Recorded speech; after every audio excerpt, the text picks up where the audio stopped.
Welcome to my YouTube channel Saraswati commerce academy. तो आज हम करने वाले हैं क्लास 12 की मैक्रो इकोनॉमिक्स का मोस्ट इंपोर्टेंट चैप्टर, जिसका नेम है problems of deficient demand and excess demand. अब डेफिशिएंट डिमांड की प्रॉब्लम आ रही है हमें इस चैप्टर में, और एक्सेस डिमांड की प्रॉब्लम आ रही है। डेफिशिएंट का मतलब क्या होता है? डेफिशिएंसी का मतलब होता है कमी, और एक्सेस का मतलब होता है सरप्लस यानी कि ज्यादा। अब या तो हमें प्रॉब्लम आ रही है कि हमारी इकोनॉमी में ज्यादा डिमांड हो रही है यानी कि एक्सेस डिमांड की प्रॉब्लम आ रही है, या फिर हमें हमारी इकोनॉमी में प्रॉब्लम आ सकती है कि डेफिशिएंट डिमांड है यानी कि जितनी डिमांड होनी चाहिए उससे भी डिमांड क्या है, कम है। तो इस तरीके से हमें प्रॉब्लम अराइज हो रही है।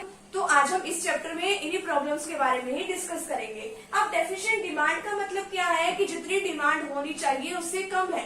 कितनी होनी चाहिए? हमने पिछले चैप्टर में सीखा था कि जो एग्रीगेट डिमांड है वो एग्रीगेट सप्लाई के इक्वल होनी चाहिए, तब वहां पे जो है इक्विलिब्रियम लेवल होता है और वहां पे फुल जो है एम्प्लॉयमेंट का पाया जाता है, फुल एम्प्लॉयमेंट इक्विलिब्रियम वहां पे होता है। अब लेकिन इसमें क्या है कि जो हमारी डिमांड है, एग्रीगेट डिमांड है, वो क्या है, एग्रीगेट सप्लाई से कम है। यानी कि हमारी इकोनॉमी में सप्लाई तो ज्यादा हो रही है, प्रोडक्शन तो ज्यादा हो रहा है, लेकिन लोग उतनी डिमांड ही नहीं कर रहे हैं। ठीक है, हमारी इकोनॉमी में लोगों ने इन्वेस्टमेंट कम करना स्टार्ट कर दिया। अब लोगों ने अगर इन्वेस्टमेंट कम किया, ठीक है, तो क्या होगा, लोगों के पास इनकम कम आएगी क्योंकि प्रोडक्शन कम होगा। प्रोडक्शन कम होने की वजह से लोगों के पास इनकम कम जाएगी।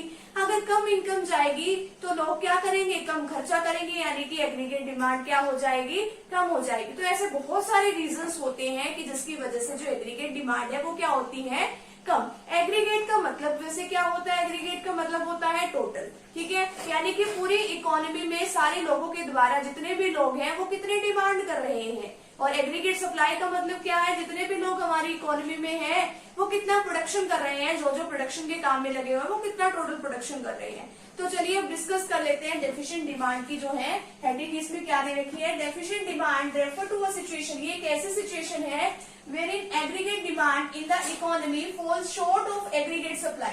यानी कि जो एग्रीगेट डिमांड है इकोनॉमी के अंदर वो क्या है, फॉल शॉर्ट, यानी कि वो क्या हो रही है, कम हो रही है। किससे?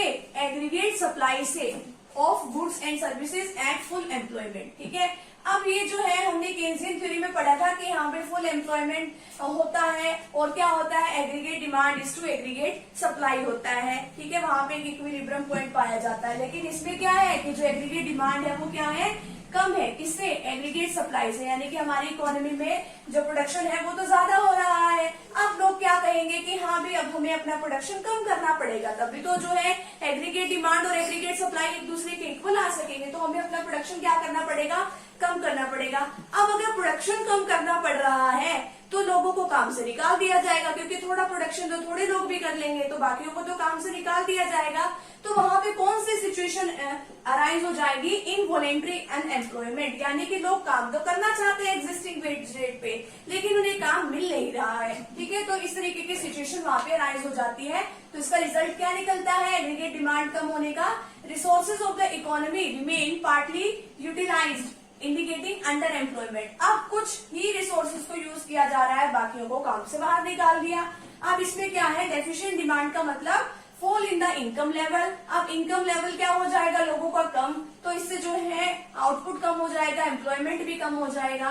तो इकोनॉमी के अंदर क्या करते हैं लोग, इन्वेस्टमेंट कम करते हैं। अगर इन्वेस्टमेंट कम किया, इनकम कम आएगी, इनकम कम आएगी तो डिमांड भी कम होगी। तो ये डेफिशिएंट डिमांड की सिचुएशन जो है अराइज हो जाएगी। अब आपके पास एक डायग्राम दिया हुआ है डेफिशिएंट डिमांड के, इसमें डिफ्लेशनरी गैप भी दिखाया जाएगा। अब देखना कि जो है इसमें अगर डेफिशिएंट डिमांड है तो इसमें डिफ्लेशनरी गैप होगा, अगर एक्सेस डिमांड है तो इन्फ्लेशनरी गैप होगा।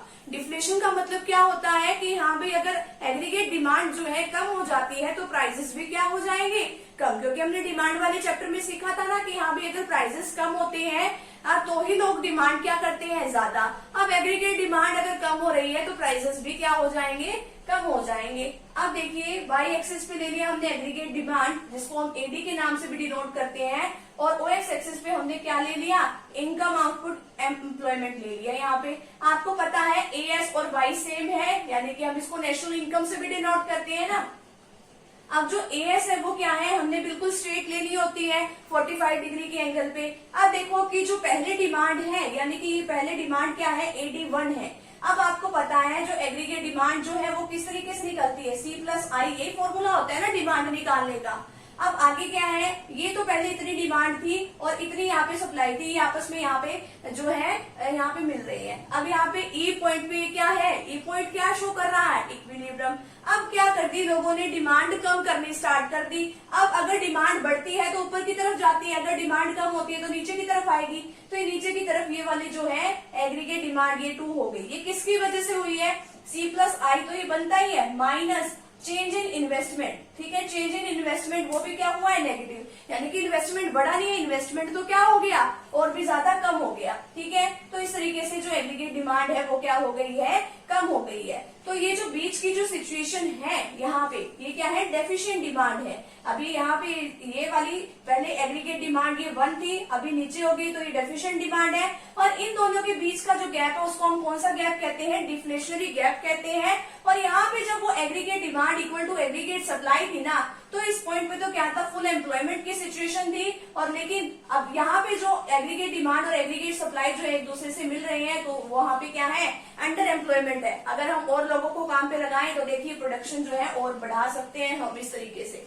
अब यहाँ पे देखो और भी ज्यादा ये डायग्राम जो है आपको इजीली समझ में आ जाएगा, बिल्कुल सेम ही बनाना है।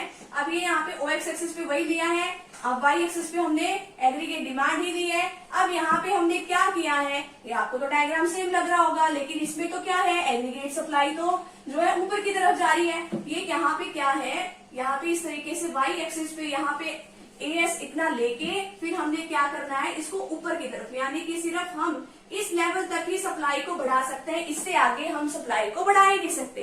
यानी कि अगर हमें लोगों को काम पे भी लगाना है तो हम इतने लेवल तक ही लगा सकते हैं, इससे ज्यादा नहीं। तो यानी कि यहाँ पे अगर एग्रीगेट डिमांड मिल रही है तो यहाँ पे क्या है, फुल एम्प्लॉयमेंट की सिचुएशन है, तो यहाँ पे क्या है, ई पॉइंट इक्विलिब्रियम है।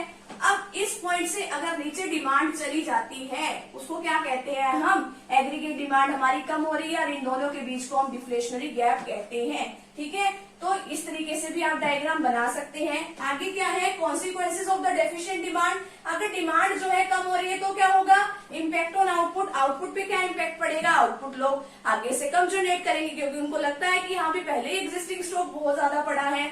Impact on the general price level, अब जो है प्राइस लेवल भी क्या हो जाएगा, अब पहले प्राइस P था, अब डिमांड कम होने से प्राइस भी क्या हो जाएगा, कम। तो इसको क्या कहते हैं, प्राइस इस तरीके से कम होने को डिफ्लेशन कहते हैं। ठीक है, लास्ट पॉइंट क्या है हमारे पास, इम्पैक्ट ऑन एम्प्लॉयमेंट। अब एम्प्लॉयमेंट पे क्या इफेक्ट पड़ेगा, अब इन्वेस्टमेंट कम हो गई, इन्वेस्टमेंट कम होने से अब लोगों की इनकम कैसे कम हुई है। अब देखो पहले ही हमारे पास एग्जिस्टिंग स्टॉक बहुत ज्यादा पड़ा है, तो अब तो थोड़ा बहुत ही हमें क्या करना पड़ेगा, एग्रीगेट डिमांड और एग्रीगेट सप्लाई को इक्वल करने के लिए थोड़ा बहुत ही प्रोडक्शन करना पड़ेगा। अगर आगे प्रोडक्शन भी करना पड़ा तो अब अगर थोड़ा ही प्रोडक्शन करना है तो थोड़े लोगों को ही काम पे लगाया जाएगा, अगर थोड़े लोगों को काम पे लगाया जाएगा तो बाकी को तो काम से निकाल दिया जाएगा। तो एम्प्लॉयमेंट पे इस तरीके से इफेक्ट पड़ता है, यानी कि इनवॉलेंट्री अनएम्प्लॉयमेंट जो है इस तरीके की सिचुएशन अराइज हो जाती है। ठीक है, तो इसके कुछ कॉन्सिक्वेंसेज थे, यानी कि इसके कुछ परिणाम थे।